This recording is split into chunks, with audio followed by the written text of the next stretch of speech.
жат ағымдар деп отырмыз ғой. Иә. Сол жат ағымдардың негізгі мақсаты біздің ұлттық тарихи жадымызды айырып тастау.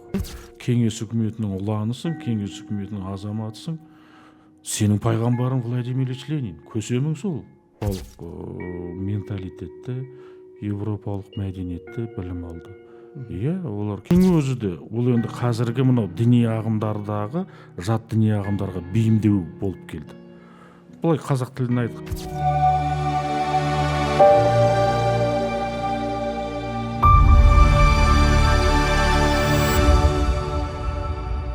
Қайырлы күн, құрметті көрермендер. Бүгін бізде Рух подкаст. Рух подкастта қонақта Сауран Қалиұлы. Қош келдіңіз аға.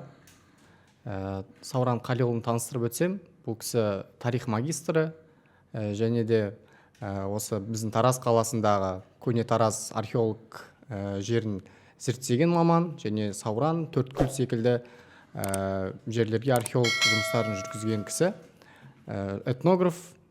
Аға, қош келдіңіз студиямызға. Күн қайырлы болсын.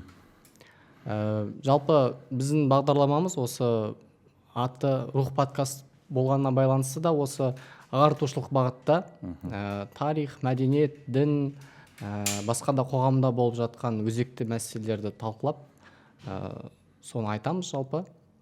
Бірден сұрағымызға көшсек, жалпы бізде Тараз қаласында осы қазақ хандығы құрылған аймақ деп айтамыз мысалға. Өзі тарихы бай мол қала, және ислам дінінде алғашқы табан тіреген қалалардың бірі. Осы тұста осы қазақ хандығы және Түркістан автономиясын білеміз. Кеңестік кезеңдерде жалпы қоғамда осы дін мәселесі қалай қоғамдық өзінің миссиясын атқарды, рөлі болды? Өте тамаша, күн қайырлы болсын. Бұл енді бір қазіргі қоғамдағы дін мәселесі ең өзекті проблемалардың бірі деп айтсақ қателеспейміз. Себебі қазіргі дәл осы дамыған тәуелсіз Қазақстандағы қоғамдық қатынасты реттеудегі осы діннің алатын орны ерекше деп білемін. Енді осы дін жалпы біздің қазақ жеріне, осы әулие-ата қасиетті өңіріне қалай келді, содан тоқталып өткеніміз дұрыс шығар. Жалпы ислам ол Орта Азия мен Қазақстанға мынау 751 жылы, яғни 8 ғасырда осы Талас өзенінің бойында, Тараз қаласының жанында деп айтылады жазба деректерде. Мынау Қытайдың Аббаси халифатының әскеріменен жергілікті Батыс түрік қағанатының құрамындағы тайпалар бірігіп әскери одақ құрады дағы Қытайдың Таң империясының 70 мың әскерді бастап келген Гао Шизенсиян менен үлкен 7 күндік шайқас болады. Сол шайқастың нәтижесінде жергілікті түркілер менен арабтың Аббаси халифаты жеңіске жетеді. Міне осы шайқастан кейін, мына Аббаси халифатының жеңісінен кейін жалпы Орта Азияда үлкен түбегейлі өзгеріс пайда болады. Қытайлар мыңдаған жылға дейін шегінуге және мыңдаған жылға дейін әскери жорық жасауға шамасы келмейтіндей жағдайға жетеді. Осы ұлы шайқастан кейін.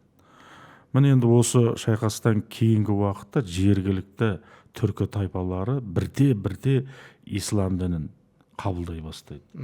Ал енді толық негіздегі ислам діні Орта Азия мен Қазақстанға бұл 10 ғасырда қалыптасады. Яғни Қарахан мемлекетінің билеушісі болған Мұса Қарахан ислам дінін мемлекеттік дін деп жариялайды.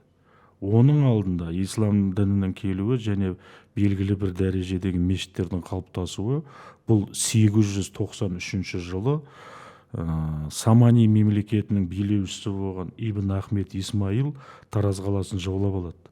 Сөйтіп Тараз қаласындағы орналасқан Несториан дінінің шіркеулерін автоматты түрде исламдық мешіттерге айландырады. Сол кездегі Тараз қаласының билеушісі мәжбүрлі түрде 10 мың тұрғынымен ислам дінін қабылдаған. бұл сол кездегі 9 ғасырлардағы парсылардың зерттеушісі Ниршахидің жазба деректерінде кездеседі. Ал енді 10 ғасырдан бастап мемлекеттік дін болып қалыптасты. Ал енді осы ислам келгеннен кейінгі уақыттардағы оның таралу деңгейіне көңіл бөлгеніміз де дұрыс шығар деп ойлаймын. Себебі қазіргі уақыттағы ислам ғылыми зерттеу орталығының директоры Төрәлі Қыдырдың өткенде бір жақсы мақаласын кездестірдім ол кісінің. Сол мақаласында жазылады, исламның жалпы Орта Азия мен Қазақстанда таралу деңгейі деп. Әсіресе түркілерді көшпелі түркі тайпаларының ортасында таралуы. Бірінші кезегі бұл исламның аталар арқылы таралуы. Өйткені қазіргі күнге дейін бізде сақталып қалған ғой. Жаңағы баптардың, аталардың дегені бар. Мысалы арыстан бап дейміз. Мынау қазақтың өзінде бір дәстүрлі сөздер қалыптасқан. Түркістанда түмен бап, сайрамда сансыз бап, баптардың бабы арыстан бап деп келтіріледі. Ол кездейсоқ айтылған дүние емес. Бірінші мынау баптар кететін болса, бізге қазіргі осы ислам ғылымында белгілі жалпы Қазақстанның оңтүстік өңірінде белгілісі болған бұл арыстан бап, одан кейінгі нұран баптар. Бұлардан кейінгі мына Қарахандар дәуірінен кейінгі уақыттан басталады, аталардың кезеңі басталады. Жаңағы Қошқар ата, Қамбар ата деген сияқты, мынау Шақпақ ата деген сияқты қазіргі таңда Маңғыстау өңірінде, үстірт аймақтарында 362 әулие дейді. 362 әулиенің ішінде жаңа аталардың кезеңі. Солай ғой, Бекет ата мысалы, Қошқар ата, Шақпақ ата деген сияқты. Олар да біздің оңтүстік Қазақстанда да кездеседі. Мына біздің Жуалы ауданында Қошқар ата мекен жұрты бар. Сол жерден ары қарай Бәйдібек ауданы Түркістан облысына өткен кезде Қошқар атаның кесенесі бар. Міне осы кезеңдегі бұл аталардың кезеңі деп аталады дағы, аталардың исламды таратуы, ислам дінін. Бұл енді қазақ хандығына дейінгі кезең. Міне енді сол 14 ғасырдан бастап Әбілқайыр ұлысының кезеңінен басталады дағы, ишандардың кезеңдері басталады. Ишандардың кезі 15 ғасырдан басталып, мына Совет үкіметіне дейін 20 жылға дейін келеді, 1920-ға дейін келеді. 20-дан бастап кеңес үкіметі орнаған уақыттардан бастап ишандарға, қожаларға, діндарларға, молдаларға деген қуғын-сүргін басталғанға дейін келеді. Сонда бізде жалпы Қазақстанның оңтүстік аймағындағы ислам дінінің таралуының 3 сатыдан тұратын, 3 кезеңнен тұратындығын ғылыми тұрғыдан дәлелдеп беріп отыр. Міне бұл да осы біздің сол қазақ хандығының қалыптасуының өзінде исламның орны ерекше болды. Бір ғана ол енді біздің жазба дерек болмаса да қазақ хандығы құрылғаннан кейінгі уақыттағы Қасым хан салған қасқа жол деген бар қазақтың хандарында. Есім ханның ескі жолы, Әз Тәукенің 7 жарғысы дейді. Мысалы енді осы заңдардың жинағына да көңіл аударатын болсақ, бұлардың бәрі белгілі бір дәрежеде исламдық Құрандағы көрсетілген шариғаттың заңдарына қарай бейімдеп жазды, шығарды. Себебі осы жердегі 15 ғасырда қазақ хандығының құрамына кірген халықтардың барлығы да исламды негізі өзінің діні деп есептеген болады. Енді қазақ хандығы құрылған кезде ол кездегі рулардың барлығы ислам дінінде ме еді, әлде кейіннен кейін қалыптасқан рулар да ислам дінін қабылдады ма? Дәл осы жерде мынау Иранға дейінгі аралық, Қазақстанның Ресейге дейінгі аралықтарында, мынау қиыр шығысқа дейінгі аралық толығымен түркі тайпаларының барлығы исламды қабылдап қойған уақыт болды. Осы уақытқа дейін қабылдап қойды қазақ хандығы құрылған кезде. Мен енді осы уақытта қазақ хандығы құрылған кезден бастайдағы біздің қабылдаған исламның өзі екіге бөлінеді. Ясауи тарихаты, Нақшбандилер болды. Мынау өзбек хандығы бөлініп кеткеннен кейінгі сол Әбілқайыр ұлысында қалғандар болды, Нақшбандилермен кетеді. Оның ішіндегі жаңағы біздің өзбек ағайындар өз ағамыз деп отырған. Оның ішінде ары қарай жаңағы тәжігі бар, басқалары да түркмені бар, солай кетті. Ал енді біз Ясауи тарихатымен қалған қазақ хандығы бұл өзінің рулық қауымдық қатынасын сақтап қалды. Міне 7 атаға дейін жаңағы қыз алыспау деген нәрсе, белгілі бір рудың мүшесімін деген сияқты нәрсе, сол ру көсемдерінің, ру ақсақалдарының хандықтың абсолюттік билігі қалыптасып қалды бізде. Біз яғни қазақ халқының өзінің болмыс тіршілігінің өзінде исламдық мәдениетпен ұштасып келген белгілі бір дәрежедегі далалық әскери демократиямен мәдениетті қалыптастырып қалдық. Бұл үрдіс біз қазақ халқының ұлттың тектілігіне, ұлттың тазалығына әкеп соқтырды. Ал енді былай алып қарасақ, Нақшбандилер жаңағы өзбекке барған кезде, олар Нақшбандидің негізгі мақсаты рулық қауымдық қатынасты ыдыратып жіберді. Билікті жаңағы белгілі бір дәрежеде билік иесі болып қалады, жаңағы рулық қауымға ешқандай күші болмайды деген нәрсе. Ал оның ақыры әкелді дағы, олардың арасындағы аталық қауымдық қатынас тарап кетті дағы, жаңағы бір ананың емшегін ембесе болды деген сияқты, өзінің нағашы, жиені деген сияқты бір-біріне қыз беріп қыз алысатын дәрежеге жетті. Міне өздерінің, ол енді былай келгенде ұлттың қалыптасуындағы бір қауіп қатерге әкелді. Ал енді бұлар сонымен кетті қазір. Ал бұның өзі де, ол енді қазіргі мынау діни ағымдардағы жат діни ағымдарға бейімдеу болып келді. Бұлай қазақ тілін айтқан кезде бір рудың адамдары бір-біріне тас бауыр болып қалды ғой. Ал біз бауырмалдылық жағына қарай, рулық қауымдық қатынасқа қарай бейімделіп келдік.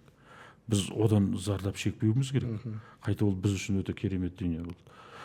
Тағы бір айта кететін дүние осы исламның өркениетінің қалыптасуындағы 1269 жылы осы Тараз қаласының жанында Ұлы Талас құрылтайы өтеді. Ол Ұлы Талас құрылтайының жаңа қайыны болып отқан Шыңғыс ханның немересі болып келетін Қайдудың өзі исламды ол кезде қабылдап қойған олар. Сөйтеді да осы жердегі ұлы құрылтайда бүкіл Шыңғыстың мұрагерлері келіп қатысады.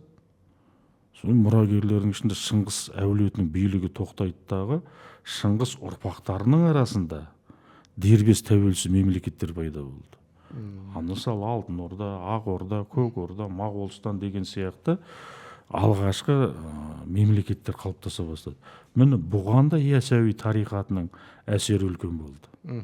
Осы Ұлы Талас құрылтайының өзінің өтуіне, бір рудың өзінің ыдырап, жеке дара мемлекет қалыптасуына сондай септігін тигізді. Ал енді біз шын мәніндегі қазіргі қазақ даласының өзі сол Алтын Орда жошы ұлысынан біздің қандарымыздың бәрі жошы ұлысынан тарайды. Бір әулеттің ұрпағы қой алып келген кезде. Міне осы ұрпақтың қалыптасуының өзінде жекеленген қазақ сияқты ұлт қалыптасады. Біз тікелей Алтын Орданың мұрагеріміз. Міне бір ұлттың қалыптасу тарихында. Шын мәнінде біз әлі күнге дейін осы тарихтың өзінде осы Ұлы Талас құрылтайына көп мән бере бермейміз негізі. Бұл ұлы құрылтайдың өзі жалпы алғашқы қазақ хандарының қалыптасу құрылтайы деп айтсам мен қателеспеймін. Одан ары қарай қалыптасып жаңағы біздің хандарымыздың бәрі билік құрды. Сол билік құрған күннің өзінде де бірінші кезекте исламдық мәдениет, исламдық руханият, исламдық жалпы дүниетаным қалыптасты. Сонда қазақ хандығы мен қоса есептеген кезде сонда үш негізгі кезең болды деп айтсақ болады ғой, қоғамындағы, яғни діннің әсер етуі қоғамға. Иә. Бірінші мысалы жаңа бабалардың кезеңі болса, екінші аталардың кезеңі, үшінші жаңа ишандардың кезеңі. Мүмкін одан кейін де жалғасын табар ма еді, егер де ортада жаңа кеңестік бір тоталитарлық жүйе болмаған жағдайда. Оған да тоқталып өтерміз қазір.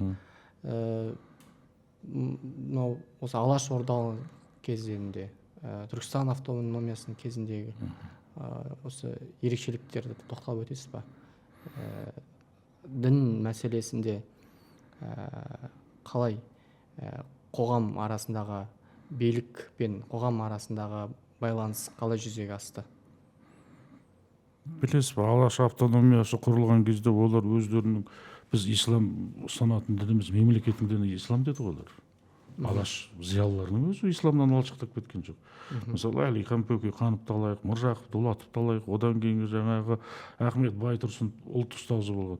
Бұлардың барлығы исламдық шариғаттың заңдарын жаңа 5 уақыттық өзінің намазын оқып жүріп, осы мемлекетті қалыптастырамыз деді. Біздің мемлекеттің тілі қазақ тілі болса, Алаш мемлекеті болады, мемлекеттік дініміз ислам деді.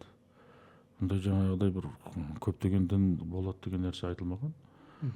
Жалпы тек қана бір ұлттың мүддесі ғана үшін қалыптасатын дүние деді. Енді ол ислам, оның арғы ата бабаларының өзі сол исламды ұстады ғой. Олардың өзі сол мектеп қабырғасында жүрсе де, оларды енді барлығы да ауқатты әлеуметтік осал топ емес, әлеуметтік жағынан жоғарғы топтың өкілдері ғой. Олар білім алды. Бірақ сол білім алған күннің өзінде де отбасындағы тәрбиенің арқасында исламды олар бірінші кезекке шығарып отырды. Бірақ айтатыны бар, ислам саясаттанып кетпеу керек. Ислам саясатқа бармау керек.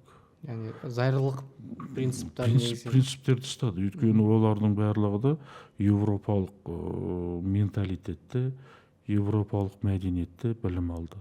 Иә, олар кеңес үкімет орнап жатқан кезде өз алдына дербес мемлекет болуды аңсады. Олардың барлығының санасына осындай бір ұлтқа деген жанашырлық, ішкі жан дүниенің қалыптасуына сол европалық революционерлердің, бастамшыл топтардың әсері болды. Олар да дінді өте жақсы. Ахмет Байсарсынның өзі дінді өте жақсы зерттеген адам. Мысалы, исламда Құран болса, христианда ол Библия деп аталады.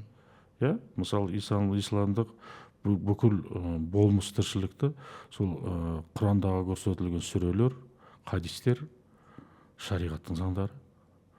Болмыс былайланып келген уақытта адам баласын өзін өзі тәрбиелеу мәселесі. Дінді, Құдайдың өзін жүрекпен сезіну мәселесіне келеді. Ал енді бұлардың көзқарастарына кеңес үкіметі, орталық комитет бар, олардың бәрі қарсы болды. Олардың өзіне тек қана кеңес үкіметі ғана қарсы, большевиктер ғана қарсы болған жоқ. Оған сол жамааттағы солардың өздерінің жанында жүрген серіктес, үзеңгілес ұлт өкілдері де қарсы шыққан кездері де болды. Енді исламдық мәдениет қалыптасқан кезде өзіңіз көріңіз, 21-24 жылдары арнайы дінсіздер деген одақ ашылды. Оны қолдап отырған орталық комитет болды ғой. Дінсіздер одағы ашылды да, дінсіздер одағының қоғамдық газеті ашылды. Ал енді сол уақытта мынау Алашорданың өзіне қарсы іс-қимылдар басталды.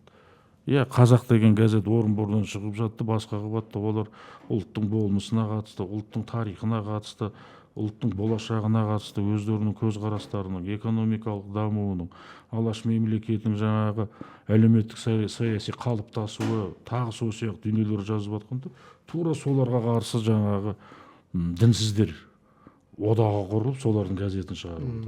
Бұларды былай алған кезде Алашорданы кеңес үкіметінің өзі жан-жақтан қыспақ қала бастады. Оларға қарсы іс-әрекет жасай отырып, қазақ жастарының өзін соларға қарсы қою бағытында.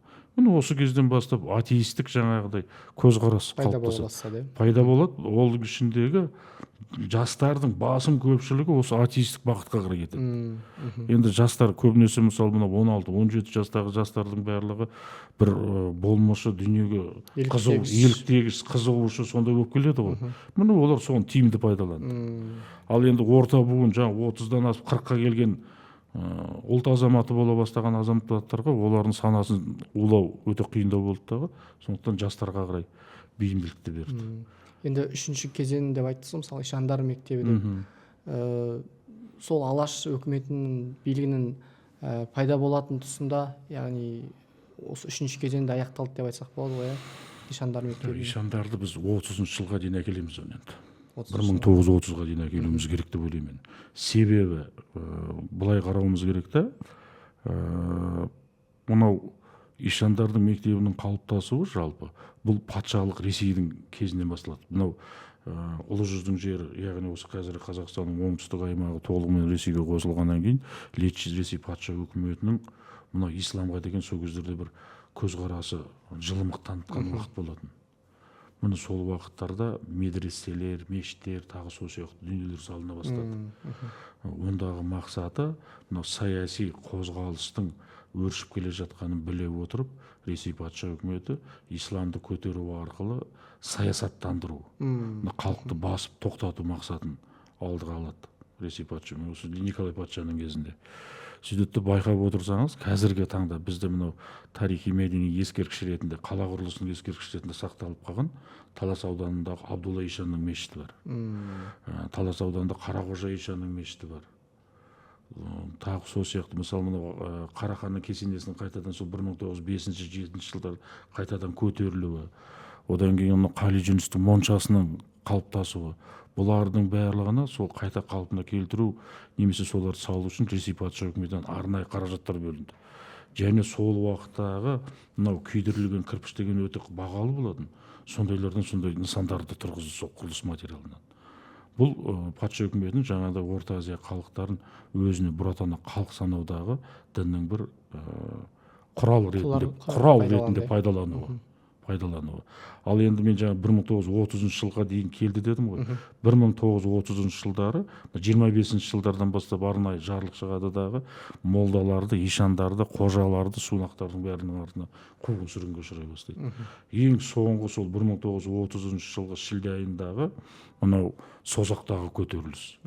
Аллахулардың көтерілісі дейді оны. Тарихта Аллахулар көтерілісі деп кеткен. Созақ Сарысу көтерілісі сол кеңес үкіметіне қарсы дінді жақтаушылардың болған қозғалысы бұл. Бұл өршіп, мысалы, сол әлгі Созақтағы болған көтеріліс Қаратаудың күнгейіндегі Түркістанға дейін келді. Ал енді біздің Жамбыл облысы Әулиеата жеріндегі, Әулиеата уезіндегі ол уақытта 39 жыл Жамбыл облысы құрылды.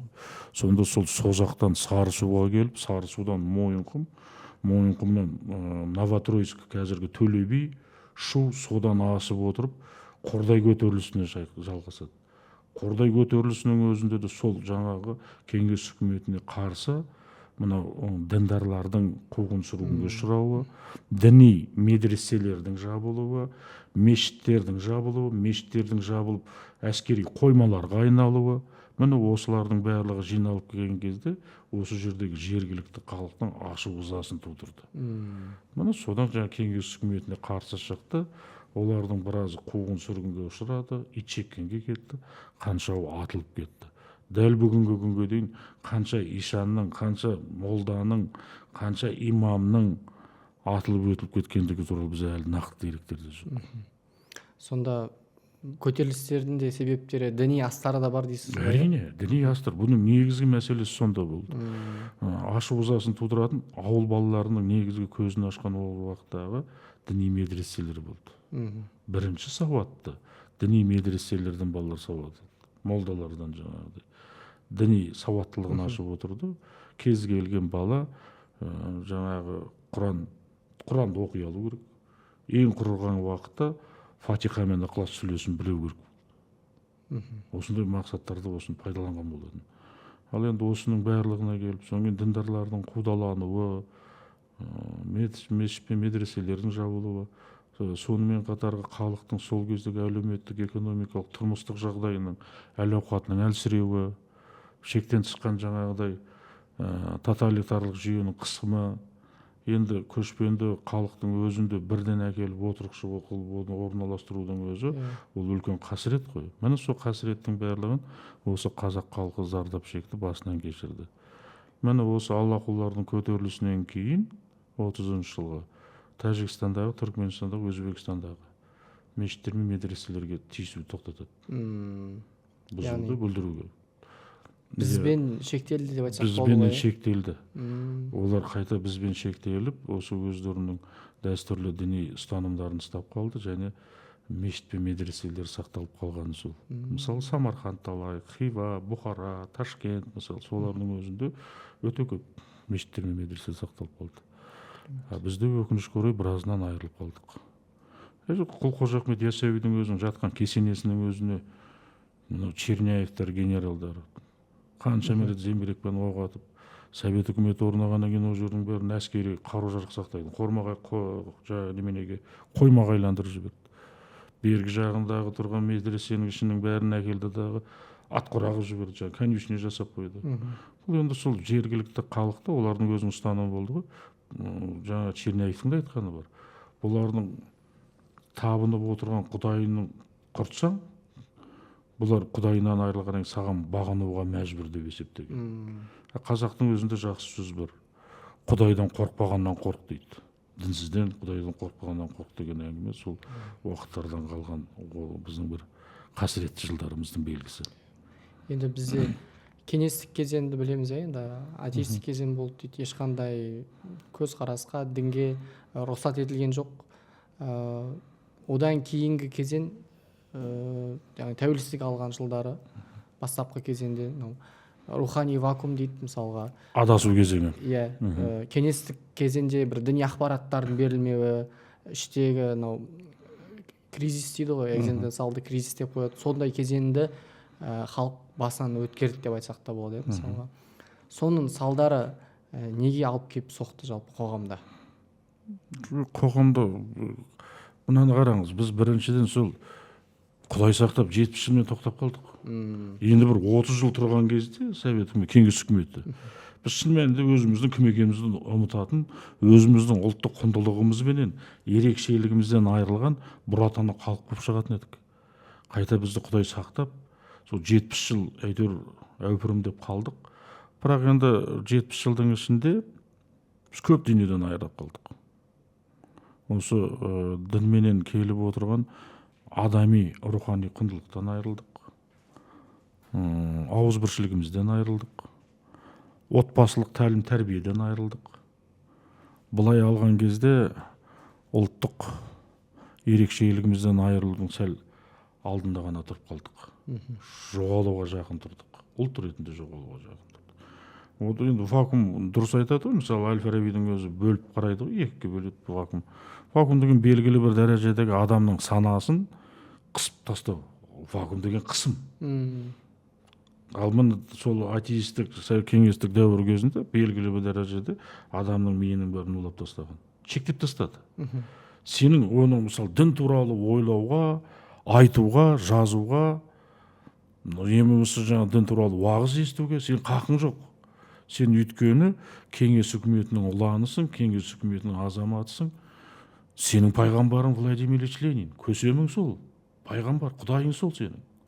Сен осы құдайдың арқасында сен мына киініп отырсың, осы құдайдың арқасында сен ас ауқатыңды ішіп жақсы өмір сүріп отырсың деген сияқты жүйемен қалыптастырды. Бұл сол идеологияның ең бір оңай тетіктерін таба білді. Жас буыннан бастап жаңағы октябрят қылды, одан кейінгі жаңағы пионер болды, одан кейін кеудесіне значоктап сен комсомолсың деді. Комсомолдан өткен ойбай сен коммунистсің, сен тазасың, сен ешкімді аямауың керек. Әкеңнің өзі саған жау деген сияқты, батыр бала Болатбек деген сияқты сол кездерде патриоттық өлеңдер шыққан.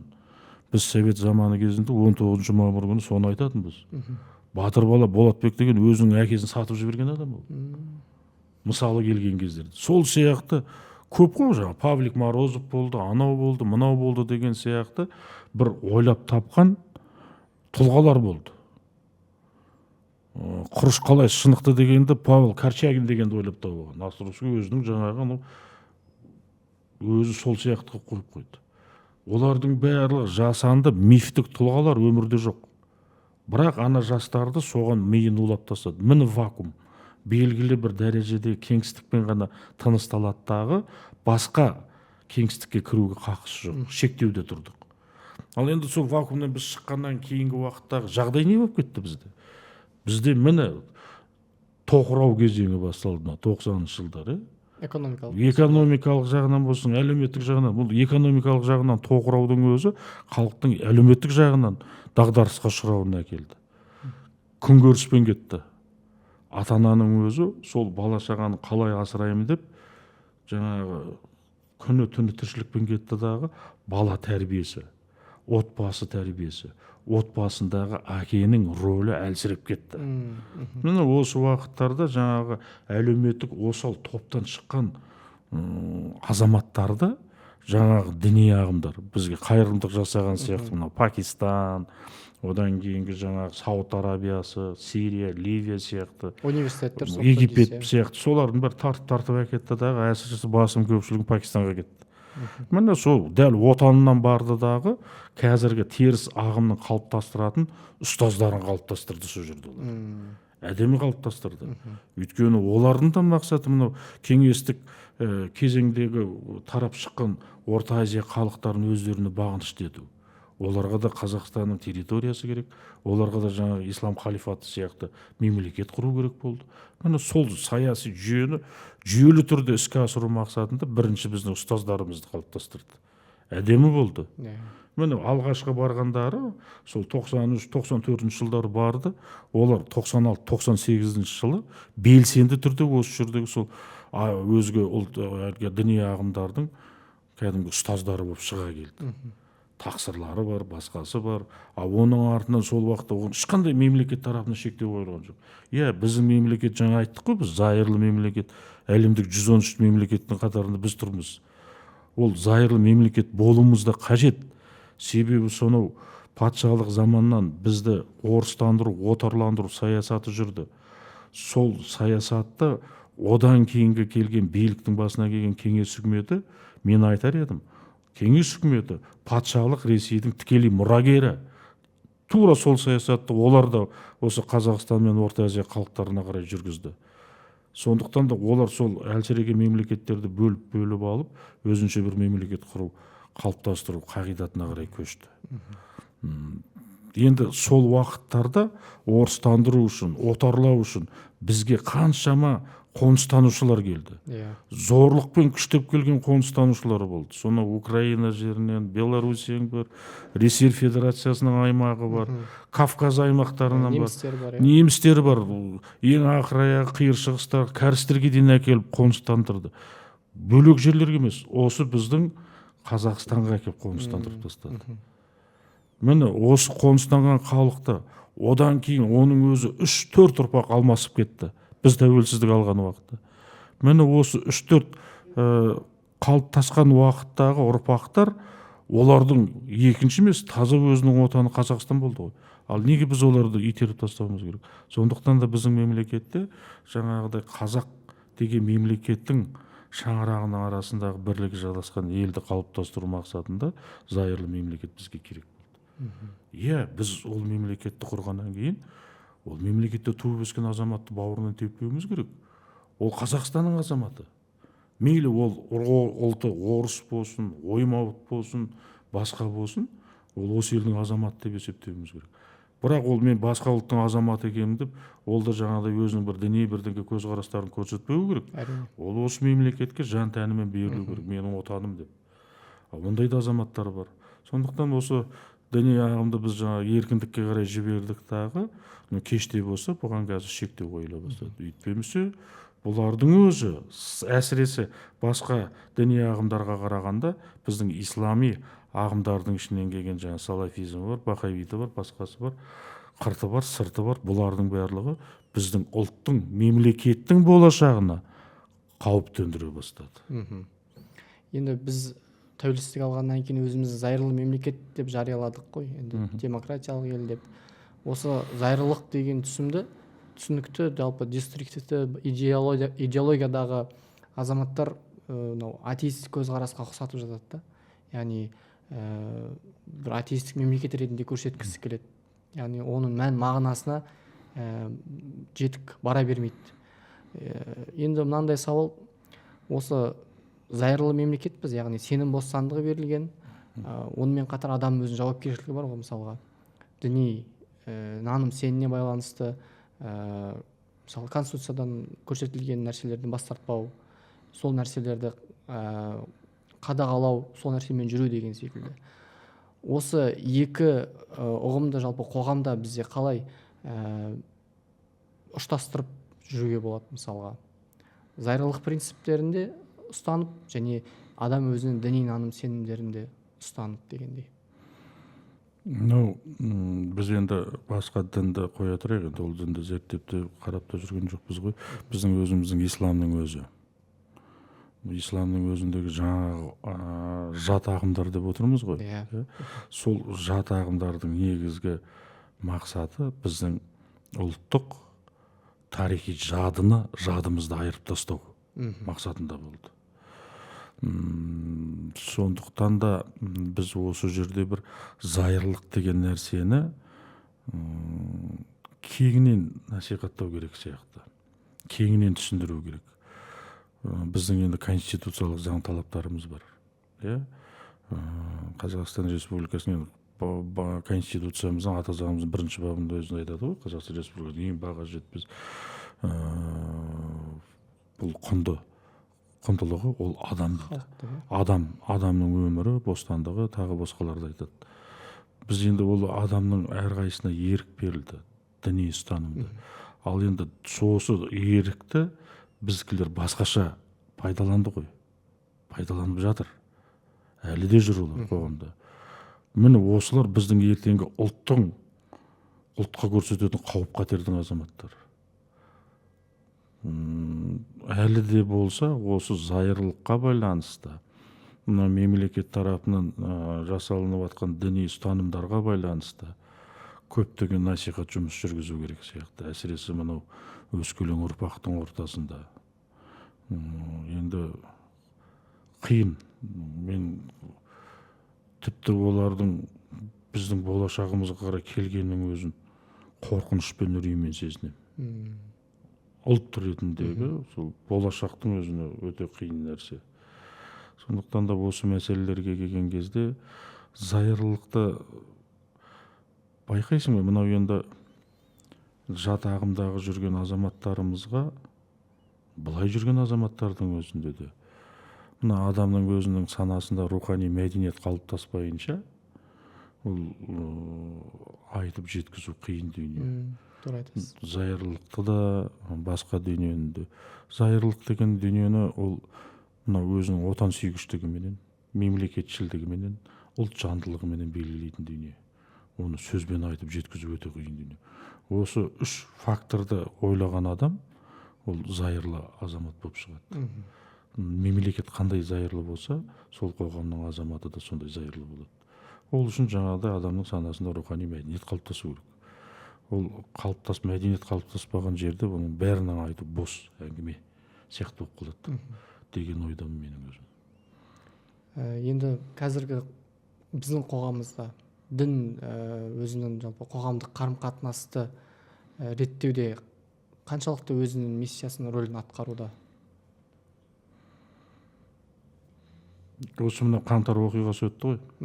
Мен оқиға ретінде ол тарихтың қойнауына кіріп кетті. Осы қаңтар оқиғасынан кейін ғана бізде кішкене бір мемлекетте жалпы дінге деген көзқарас, одан кейінгі мынау біздің өзіміздің қазіргі мұсылмандар қауымдастығы бар, дін істер басқармалары бар, басқаша бір көзқараста тыныс алып, сондай бір өздерінің саяси жұмыстарын жүргізе бастаған сияқты. Біздің мемлекет ислам мемлекеті, исламды қабылдаған қазақ халқының тікелей ұрпағы, мұрагері, ханафия мазхабын ұстанып біздің ата-бабамыз өтті, өзінің дәстүрлі дінін айландырды. Әрине өзінің сол дәстүрін дінін айландырған уақытта өзінің салт дәстүрін, әдет ғұрпын, бүкіл болмыс тіршілігіменен осы исламды сол өзінің далалық дәстүріне қарай икемдеп осы мазхабты ұстанды. Біз соменен тікелей келдік. Ал енді қазіргі бағыттың өзінде де жастарымыздың бәрі сол бетбұрыс кезеңін бастан кешіріп жатыр қазір. Алдағы уақыттарда өзінің жемісін береді деген ойдамын. Бірақ жаңағыдай бір деструктивті мынау теріс ағымдағылардың жетегіне кіріп кетпесе, мемлекет тарапынан бұған бір шектеулерді қою керек. Ағымдарға шектеу қою керек.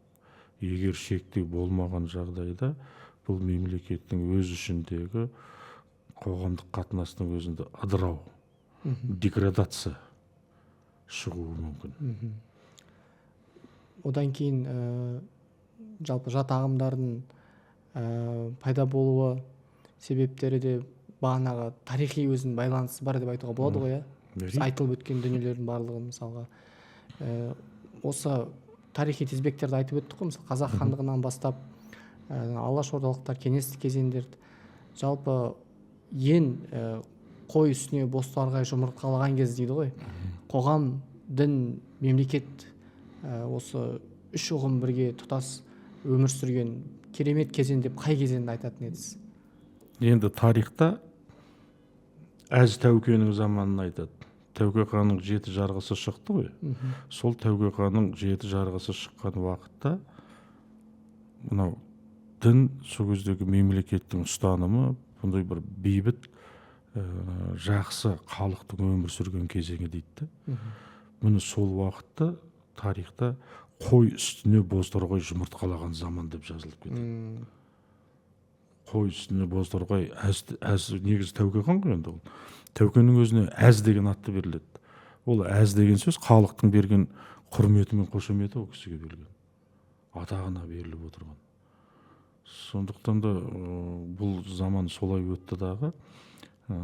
Біздің қазіргі міне осы қазір келе жатқан уақыт, осы жақындап келе жатырмыз. Осы қой үстіне бозторғай жұмыртқалайтын заманға келе жатырмыз. Енді бір тепе теңдіктер қалыптасады. Ол енді мына әлеуметтік жағындағы халықтың әлеуметтік жағының үстемдікке ие болу кезеңі. Бұл енді келе жатқан жағдай. Біз енді барлық жағдайдың бәрін алып келеміз дағы экономикалық жағдайға тірей береміз. Экономикалық жағдайымыз деп. Экономикалық жағдай да керек. Бірақ сол экономикалық жағдай сенің жақсы болғанменен сенің әлеуметтік жағдайың, сенің рухани жағдайың, сенің санаң ол жетілмей қалса, ол сенің байлығыңның басқаның пайдасы не? Ол экономикалық байлықтың бірі болып кетеді. Сондықтан да бұл қой үстіне бозторғай жұмыртқалайтын заман сенің мына экономикалық жағдайың менен мына сенің рухани жағдайыңның, мәдени жағдайыңның бір деңгейге тоғысқан кезеңі, ұрпақтың тоғысқан кезеңі. Мүмкін біз оны көрмейтін де шығармыз. Бірақ біздің өсіп келе жатқан ұрпағымыз, немере балаларымыз бар, ұлдар өздеріміз өсіп келе жатқан ұрпағымыз бар. Солардың көргені де мен үшін үлкен бір қуаныш, бақыт болып есептелетін сияқты. Уақыт еншісінде дейсіз бе? Әрине, ол уақыттың еншісіндегі тұрған дүние. Ал енді мынау қазіргі мемлекеттік басшының жүргізіп отырған саясатта өте, бұл дін деген мәселе өте нәзік дүние. Осы нәзік нәрсе. Бұны өте байыппен сондай бір ақылдылық, парасаттылықпенен жұмыс жасау арқылы қайта қалпына келтірмесе, үзіліп кетсе өте қиын болады. Оны үзіп алмау керек. Бірақ соны бірте ол бірден келе қоятын дүние емес. Оған кішкене уақыт керек. Ол уақытта сол тиімді пайдалана отырып, үгіт насихат жұмысы, идеологияны бәрін келтіріп, осы дүниені бір аяққа алдыртып алсақ, содан кейін мына халықтың өзінің де санасы бар азамат, ол руханияты мен мәдениетін қалыптастырады. Керемет. Енді жалпы ислам дінін айтып өттік, қазақ даласына қалай келгенін, өзіміздің мәдениетке сай, ғұрыпқа сай қалай бейімделгендігін де айтып өттіңіз. Енді соған бір мысал келтіре аласыз ба? Мысалға дінмен, яғни осы біздің салт дәстүріміздің екеуінің тоғысқан жерлерін. Дінде мысалы ерлі зайыптылар қосылған кезде некесін қидырамыз. Содан кейін ол некесі қиылғаннан кейін сол елдің ақсақалдары отырып батасын береді. Келінге бата береді. Одан кейін ұлға бата береді. Өсіңдер, өніңдер деген сияқты. Бұл исламның бізге әкелген бір адамгершілік қағидаттарының элементтері деп есептеуім керек. Одан кейінгі мынау келіннен келе жатқанда ер азаматтың жолын кеспеу, үлкен кісінің батасын алу үшін күтіп тұру, бұлардың барлығы да исламдағы Құранда да бар. Біздің далалық түркі өркениетіндегі әскери демократияда да бар. Үлкенге ізет, құрмет, кішіге ізет деген сияқты. Ал исламнан келді баталы үрдісі, үлкенді сыйлау үрдісі, мына отбасы тәрбиесі, бала тәрбиесіндегі исламдық қағидаттар. Баланы туған уақыттан бастап ер азамат болып қалыптасқандығы дейінгі аралықта баланы сүндетке отырғызу мысалы. Ал енді кәмелеттік жас қазақта 13 жаста отау иесі дейді. Ол уақытта біздің азаматтарымыздың өзі ат жалын тартып ерте есейетін заман, жаугершілік заман. Осындай үрдістерде әсіресе біздің салт дәстүр жағындағы, тәрбиелік мәні жағындағы, одан кейін мына Әз Тәукенің 7 жарғысындағы мынау заңдардың топтамасы шығады. Мысалы біреуді абайсызда өлтіріп қоятын болса, қасақана кісі өлтіргенге оған өлім жазасы берілді. Ол шариғаттың заңыменен. Ал енді байқаусызда өлтіріп қалса, онда да жаңағыдай дүре салу, тағы сол сияқты дүниелер болатын болса, ал екінші жаңағы мұрагерлерінің құн сұрау деген нәрсесі шықты. Құн сұрау деген ол шариғатта жоқ. А құн сұрау деген ол біздің далалық әскери демократияда болған. Жаңағы бір ер азамат айтатын болса, оны сен құнын қайтаруың керек. Ол 100 қойма, 1000 қойма, ол азаматтың дәрежесіне қарай. Және оның өсіріп отырған отбасында бала шағасына қарай. Одан кейінгі мынау егер де жаугершілік заман отағасы майдан даласында шейіт болса, қайтыс болса, оны жаңағы әмеңгерлікпенен тұрмысқа шығару. Ол біздің өзіміздің далалық әскери демократиядан қалған дейді, ол шариғатта да айтады. Ол әйелдің жаңағы некесі бұзылғаннан кейін қайтадан екінші күйеу шейіт болған жағдайда оны екінші неке құруына, неке қиюына рұқсат етіледі. Деген дүниелер бар ғой. Иә. Міне осында сияқты мына әлеуметтік жағынан келген кезде ол бір жақты жаңағыдай бізге жақсы, жақын келетін тұстары өте көп болды. Осы тұстардың бәрін алып отырып, мысалы қыз баланың өзіне де тию деген нәрсе бар. Шариғатта да тыйым салынады қыз балаға. 9 жастан бастап қыз бала жаңағыдай шариғаттың заң талаптарын орындау керек. А бізде де шектеу қойылады. Қызға 40 үйден тию дейді. Болмаса анау есіктің алдындағы күннен тию айту керек дейді. Ол тәрбие, бала тәрбиесіне байланысты айтылып отырған дүние. Сонда исламда да сол. Ал енді біз Ханафия мазхабына жақындаған себебіміз де осы ғой. Сүнниттік бағытты ұстап отырғанымыз да сондай. Ислам бізге жақын болып келді. Енді осы тұста бағана айтып өттіңіз, ишандар мектебі деп.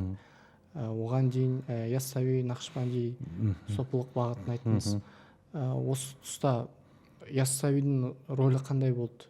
Ислам діні өзіміздің халық мәдениетін сақтап қалып, дәстүрімен ұштасуына Яссауидің қандай орны болды жалпы?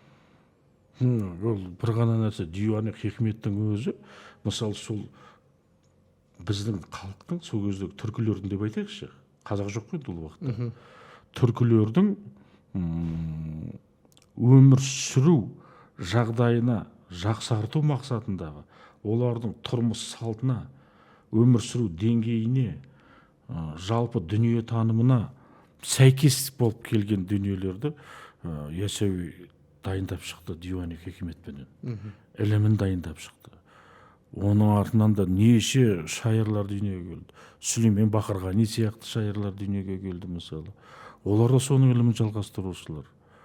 Одан кейінгі жаңағы ақ бура болсын, қара бура болсын, бекет болсын, басқалар болсын, бұлардың барлығы да сол Қожа Ахмет Яссауидің ілімін ары қарай таратушылар. Яғни Түркістанда сол ілім шығатын болса, мысалы Қожа Ахмет Яссауидің өзі бергі Испиджаптан, Сайрамнан. Сайрамда оның әкесі мен шешесі де жүреді, Қарашашана Ибрахим атады.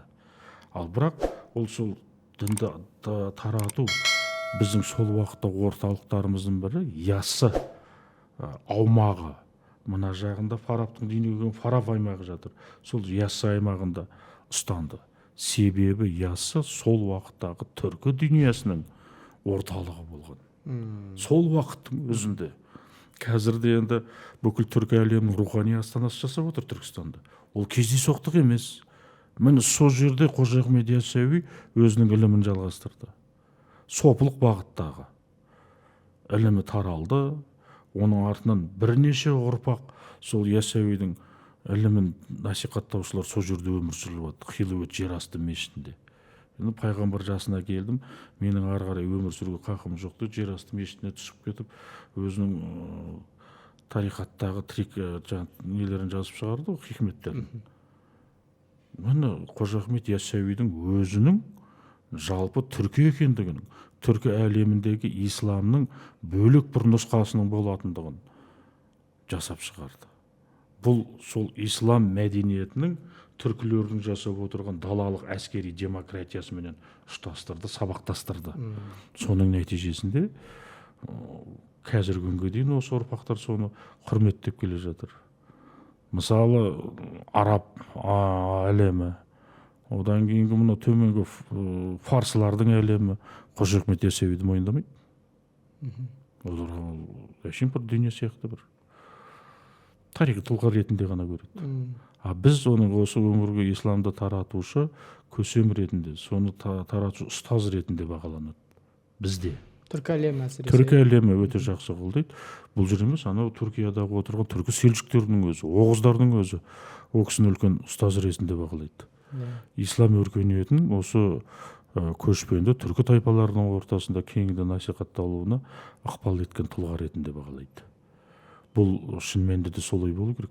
Жалпы алып қараған кезде сонау ислам өркениеті қалыптасқан уақыт мынау 9 ғасырдан бастап 11 ғасырға дейінгі аралықтағы әлемді мойындатқан ұстаздардың басым көпшілігі 90%-ға жуығы түркілерден шыққандар.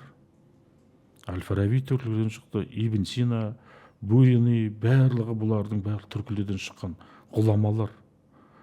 Осы өңірде дүниеге келіп, сол алдыңғы Азия менен бүкіл Европаның ғылымын мойындатқандар. Бірде бір арабтың сол жерде ғалымы жоқ олардың ішінде. Бәрі түркіден шыққандар. Бір ғана мысал сол 9-15 ғасырдың аралығында бір ғана Тараздың өзінің 47 таразилер шыққан. 47 таразилер үлкен ілімді, білімді мойындатқандар шыққан.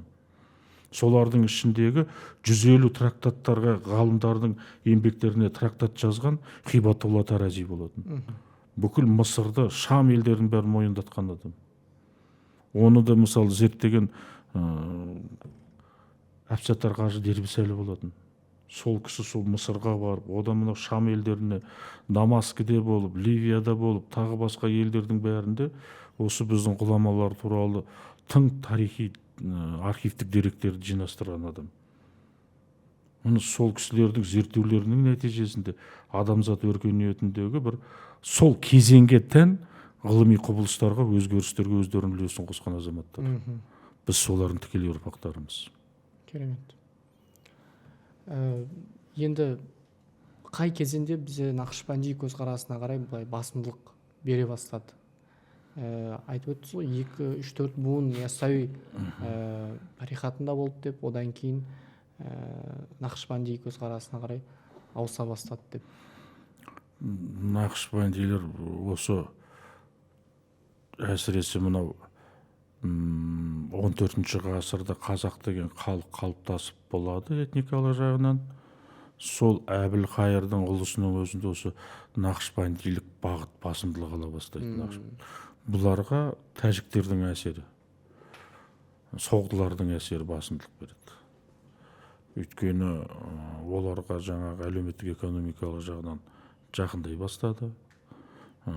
Әсіресе мынау Әбілқайыр ұлысындағы сол жердегі тұрғылықты отырған түркі тілдес тайпалар этникалық жағынан араласу процестері жүре бастады.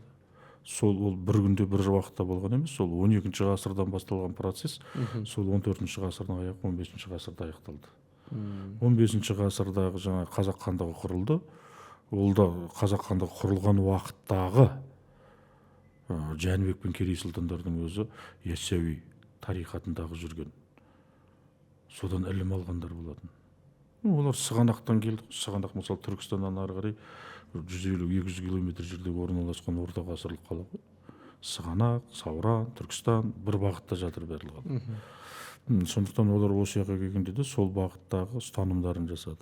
Ал енді Әбілқайыр ұлысы сол күйінде қалып отырды дағы, оны Қасым хан жаулап алып, Сығанақты қазақ хандығының ресми астанасы жайлаған кезде олар Шайбанилердің барлығы қазіргі мына Ташкент, Самарқандқа қарай көшеді. Міне сол уақыттан бастап осыларда Нақшбандилік бағыт қалыптасады. Міне сол уақыттан бастап, әйтпесе ол өзбектердің өзінде де біз сияқты ру тайпалар болды оларда. Біз сияқты олар да жаңағыда өзінің рулар қауымдастығынан ішінен үйленуге тағы басқа дүниелердің бәріне тыйым салды. Бірақ енді ана жерде жаңағы кейін шығарай шегінген уақытта Шайбанилер осы бағытқа қарай басымдылық берді. Сол қазақ хандығы құрылды. Қазақ мемлекеті деп айтайықшы, ана жақта өзбек мемлекеті құрылды. Өзімбек өзім білем деген сияқты әңгіме болды ғой. Сол өз білгеніменен жаңағыдай жергілікті тәжіктермен бірге ассимиляцияға ұшырады да. Мысалы қазіргі Бұқара, Хива, одан кейінгі Самарқандтың өзін алайықшы. Жергілікті тұрғылықты халықтың басым 70%-ға дейін кісілер тәжіктер тұрады. Бірақ кейінгі совет үкіметінің кезінде барлығы өзбек болып атанып кеткен. Ал енді мына яғында Қашқар жағындағы жаңа Қашқардария, Сурхандария жағына қарайтын болсақ, ояқтың бәрі қоңыраттар, қыпшақпен қоңыраттар. Бірақ өзбек болып кетті олардың бәрі. Міне олардың өзі де сол нақшбандилік бағытпенен кетті дағы жаңағыдай өзінің рулық қауымдық қатынастарынан ажырап қалды. Шыққан тегінен ажырап қалды. Шежіре деген нәрседен ажырап қалды. Өзінің жеті аталық шежіресінен айырылып қалды. Яғни отырықшы мәдениетке Нақшбанди көзқарасы да ықпал етті деп айтуға бола ма? Әрине болады. Ең бірінші болып сол отырықшы мәдениеттің ішінде кеңінен тарады олар. Бірінші отырықшылық мәдениетпен отырған халықтардың санасына кірді. Санасында үстемдік құрай бастады. Ал санадағы үстемдік құрылған нәрсе ол материя, ол кеңістік, ол белгілі бір дәрежедегі халыққа таралатын дүние ғой. Халық соған ұстанады. Ал біздің ерекшелігіміз, біз далалық мәдениет қалыптасты бізде. Бізде соны бабалар дәстүріндегі жаңағы әскери далалық демократия, ол өзіміздің жаңағы Яссауидің тарихатыменен байланыс құрды дағы, жеке бір үрдістегі исламды қалыптастырып шығардық. Біз оны қазір дәстүрлі ислам дінін ұстанған қазақ халқы деп отырмыз. Міне сол далалық әскери демократия жаңағы әлгі Яссауи тарихатын ұстанып, исламды өзіне ыңғайлы қылып бейімдетіп, салты мен дәстүрін ұстап қалды. Міне соның арқасында бізде жеті аталық рулық қатынастағы ұрпақтардың сабақтастығы пайда болды. Біз сонымен келетіміз, біз соларын тікелей мұрат. Енді осы үрдістен айырып қалмауымыз керек. Сақталып қалған үрдістерді жоғалтпау керек дейсіз ғой? Жоғалтпау керек, қолдағы бар нәрседен айырылып қалмауымыз керек қой. Жақсы, Сауран Қалиұлы, бізге подкастқа қонақ болып келгеніңізге рахмет. Керекті, өте маңызды ақпараттармен бөлісіңіз. Әсіресе мынау қазақтың жалпы рухани құндылығын насихаттауда және сол жолда иммунитет қалыптастыруға осындай ақпараттар жалпы өз әсерін береді халыққа. Сондықтан сізге алғысымызды айтамыз осындай ақпаратпен бөліскеніңіз. Сізге өзіміздің бір кішкене сыйымыз бар еді, соны табыстауға рұқсат етсеңіз. Қуыс үйден құр шықпа деген қазақтың жақсы сөзі бар ғой енді. Рахмет, Алла тілеулеріңізді берсін. Тамға деген кітап, өте тамаша. қазақ тайпалары туралы кітап сізге. Рахмет. Рахмет, бір енді өзіміздің ғасырлар бойы ата-бабамыздан аңсаған тәуелсіздігін біз көріп отырған бақытты ұрпақпыз. Бірінші кезекте тәуелсіздігіміз мәңгілік болсын дегім келеді. Сол тәуелсіздікті жасап, осы қазақтың қара шаңырағына ие болып отырған өскелең ұрпағымыздың болашағы жарқын болсын дегім келеді. Еліміздің амандығы мен жұртымыздың тыныштығында бірлігі жарасқан ел болайық дегім келеді. Аумин. Рахмет. Сәттілік болсын.